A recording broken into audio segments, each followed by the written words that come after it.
How you doing, guys? Adam here. We're going to do something a little bit different today.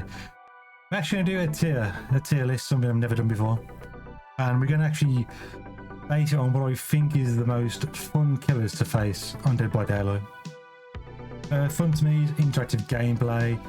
It's about being able to perform well, but in a way that's fair, gives a 50-50 wherever possible chance at either side being able to get a good outcome, dependent upon the skill of the individual. Things that kind of knock down the fun factor for me is anything that kind of has like built-in slowdown, is too easy to play as, or just unfairly rewards somebody with minimal input. There's various other things that I find unfun, but anyway, let's get into this, shall we? We'll go from the order we've got listed here. So we had Demogorgon. Demogorgon's in a strange spot right now because I think to play as is a lot more fun than it used to be. But the things that make him fun to play as do kind of knock him down a little bit where he used to be anyway, in terms of facing. Demogorgon has a very, very unique ability, able to zone people and able to ensure that any situation that can get a hit in ordinarily. Demogorgon, I'm going to put him as a firm B. He's someone that I don't dislike seeing, but whereas before he's like a firm A, he's just dropped down a little bit now, I think. Ghostface is next. He's one of those killers. Again, there's nothing amazing, there's nothing bad for me. I would probably say I'd probably put him as an A. I'd probably put him as an A because I think he's a very fair killer. Whereas someone like Myers with a similar ability, your teammates can actually destroy you. With Ghostface, at least it's a 1 versus 1 situation. The only problem that can kind of knock him down at times is you can't always get him at the stalk for some reason. A little bit buggy at times, but hey ho. I think he's a pretty fair killer. Okay, we've got Bubba next. Bubba, I'd probably say he's probably a B. I think he's a bit cheesy at times, but generally speaking, he's fair. He's pretty fair. Usually, to get down by Bubba, you have to be making a mistake first. You're either out of position, or you're just not reading it very well. He's the players.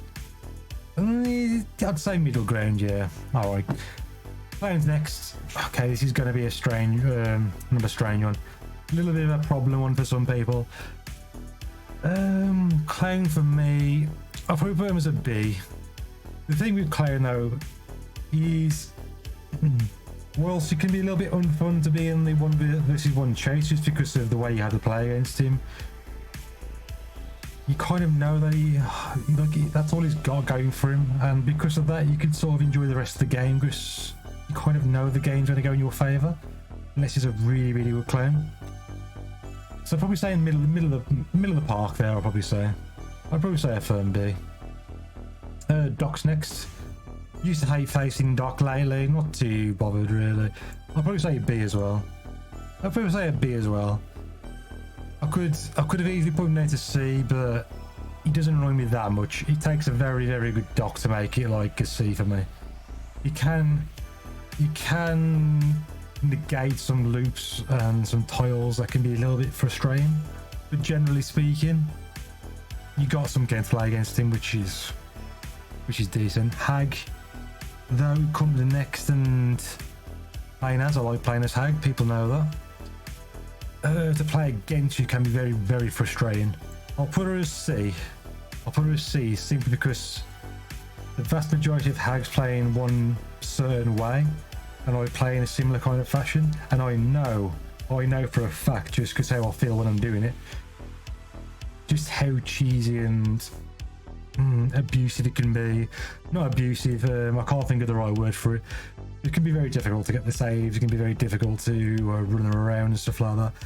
Which can be frustrating. And it's very, very easy to be snowballed by a Hag. Billy comes next, and I would put Billy as an S tier. Billy used it. I kind of want to knock him down, you know. Like, I'm kind of annoyed myself for putting S tier still, because I used to rate Hillbilly as the gold standard for killers, as long as it wasn't crack below install billy. But they changed them around and they're getting this stupid constipated sound effect, which is very frustrating because now people play him a lot less than they used to. I'm tempted to put him as A, but I'll keep him as S. I'll keep him as S because he's bloody fun to play against when you see him. Point interactivity, he's always going around here, there, and everywhere. Usually they've got a very aggressive play style, a very aggressive perk pool, perk build, sorry. Not much slowdown going on usually, and it can be very fun for that reason. The game can be very quick, very interactive, very fun, very dynamic, because usually like 50-50 counterplay, they can do some great things in loops and stuff like that, and you've got to give them respect when you see a good billy player. But yeah, probably put him as S. Huntress comes next, and I'd say an S. I would say an S. Huntress as well. Huntress is one of those characters where in the 1v1 situations you can have some really fun chases, some really fun encounters, and you can feel like you're having a very interactive dynamic against them. When you start dodging hatchets, it's a great feeling. When you're to a certain location, you think where they're going to go. You can feel really, really good. I like that. I like the interactivity of that killer. Good. Okay, Legion next. Okay, next we got Freddy. Okay, so Legion and Freddy, both D tier for two kind of different reasons. Legion's D tier due to just the way the games generally go. If you get spotted by Legion first up, you just know going to go into Feral Frenzy, run at you, stab you, and then run to somebody else. Which means you just got to sit there, stand, remain in place for a few seconds, mending, maybe get a heal, and maybe just work on a generator. It just adds a very boring aspect to the game, and I think it's a little bit, really, yeah, just boring in general. I think I find them. Sorry. Freddy is just a bit of a jack of all trades. I call him the early learning center killer. If you're from the UK, you know the early learning center is. It's when you're a kid and you get toys that help you learn things. Yeah, it's one of those killers where people can buy the game, play as him, and do fairly well. There's a lot good. He's been nerfed a little bit, so he's not quite as prominent as he used to be. I just still find him annoying though, especially when it enjoys you so well with like Pop Goes a Weasel and other gen regression perks. I hate gen regression perks as a concept. That's for a totally different video. Ooh, Nurse next. Difficult. Now, if I'm playing against a brand new nurse or a competent nurse, shall we say? Hey dear. We're playing against a god nurse with infectious fright that just wants to slug everybody. D tier. For that reason, I'll go in the B section because the nurse is very hit and miss whether it's going to be a fun game or a very boring game. But hey, I think B's pretty fair. I'm tempted to go A, but I'll leave it there. Only comes next. Ooh, I'll go S. They can put a bit of a frightening presence on the game. High mobility, high interactivity. They've got counterplay, but they can also do really well at the majority of tiles. Yeah, they've just got a lot going for them. That's really good for the game, in my opinion. So yeah, I think I'll keep them as that. Pig comes next. Pig's fun is add-on dependent, and that's all there is to, I think. The reverse bear traps are RNG, and if RNG's against you, it can be a boring match, but typically you're getting at least the head trap off. Now, if they're running like tampered timer, back of gears, that kind of combination where it reduces the timer and also makes it longer to search the boxes, that can be a little bit frustrating and make it very difficult to get it off your head. Now, without that, it's just base Pig. I'd probably say like A, because I think they're pretty fair. Ambush doesn't do that much, but it also offers a little bit of a mind game potential, with a bit of a stealth element to them. I would probably put them A, and I'd probably keep them there, I think, because the majority of games are more standardized. I don't really see the more difficult add-ons too often, so I think I'll keep him A. He's very, very touch and go there. I like facing Pig. Play comes next. No, he goes up and down in my my estimates. You know, every time I load up the game and I see a play, I'm thinking, oh okay, or I'm thinking, oh bloody hell. Now, I think a lot of this is to do with bias, because it seems like whenever I want to put on like a healing build, I always seem to get plague at some point when I got a healing build on, and it's like, oh well, there we go, those perks are pointless now. So for that aspect, if you're running healing perks or you got a med kit, it can be very annoying, just the way of how it works. But if not, I'd say a B. I'd say a B. Not much there really. Moya's next.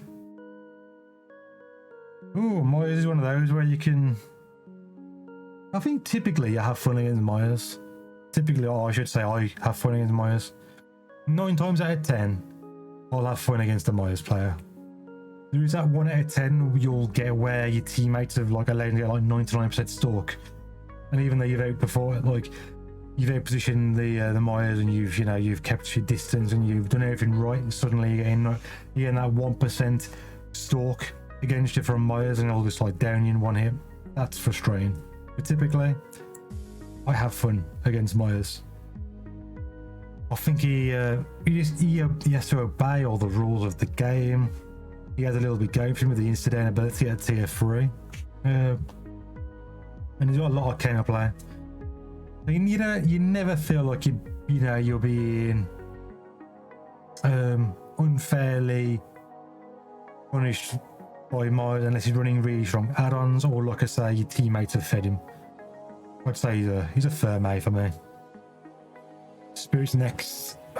Depends on your perks and her perks. Now, I'll say straight away, and I've said this recently, if I was to have made Dead by Daylight, I would have made audio core tenants that I would never change. I would never bring out Iron Will, I wouldn't bring out Strider, and I wouldn't bring out Spirit. No, sadly that's not a situation we find ourselves in. And Spirit's one of those where if I've got Iron Will and she hasn't got Strider, it's like a firm S, because I've got legitimate counterplay, or I feel like I have, and I can have fun with that. Now, if I haven't got Iron Will and she's got Strider, or I've got Iron Will and she's got Strider, finally goes a bit down to about a C. I feel like I haven't got much going for me. I feel like if it's a competent or even a semi-competent Spirit with a headset, there's not much you can really do. I don't like to downgrade people's how they feel in terms of skill with the play, but I don't find Spirit has the sort of skill ceiling people try and make her out to have. I really don't think she has that. I think she's a very simple killer to work out. I think she's a very powerful killer. And that combination of low skill, like a very easy skill ceiling to reach, combined with very, very high power, makes it unfun to play against. So that's why I'll keep her as, I'll put her as a C, I think. Trapper next. Trapper, no, I'm not a fan. Just not a fan. I'm gonna put him as a C. I don't find him interesting. I don't find him fun. I hate the fact that you can't run him around with the same sort of assurance you can against other M1 killers, because you're just never fully sure where his bear traps are. And I find it's very unrewarding or unfulfilling. If, say, you go somewhere and you just randomly step into a trap and you get killed because of it. When I get down, I like to be in a one-on-one interaction with another player. I don't like to be damaged or downed by inanimate objects. So for me, Trapper, he's a firm C, and he got lucky I didn't put him in D. Wraith comes next. Wraith, I think he's I put him as a B. I don't find him very interesting, don't find him very fun to face. I think his ability I just don't find it interesting. I think he's kind of fair, but I don't find him interesting. He has to obey normal rules of the game, so we'll keep them as B. Okay, so next up we've got Death Stinger. Death Stinger, I'd probably say is a...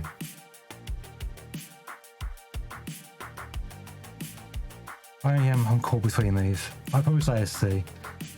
He's M2, M1, change up thing, you know, it denies you situations, and he always allows himself that chance to do an M1 if you don't do something. It's very boring gameplay, sadly. I don't know why they put him in the... I don't know if they allow killers to kind of do that. And it's the same with Pyramid Head as well. The Pyramid Head is a little bit more fair, I find. So yeah, those two are kind of in those spots, I think. What comes next? Now, before his most recent change, he was an S. He was right up there in high interactivity, mobility, did a lot right. They decided that they didn't want people to be able to J-flick. So instead of removing the J-flick potential, there you go. You know what? Everyone would be able to bend their own corners with Blight. Now, I just find he does things that he shouldn't be able to do. He was fine before. They should have got rid of the J-flick and he's good. Now I'm finding he's able to do things that only like a hillbilly could used to do. Like going around really tight corners and stuff. It's... yeah. He's gone down in my estimates now. Twins is next, and Twins is a D. Definite D. I just find them really dull, boring. I think their power encourages people to play in a very scummy manner. I'm not a fan. And Trickster's next. He just unfun, doesn't do much. He's not strong. And he just doesn't fulfill anything that I really want from a killer on Dead by Daylight. The players will play against. Anyway, that's my tier list for I would rank killers based on them. For fun. What do you guys think? Let me know. Thanks for watching. See you in a bit.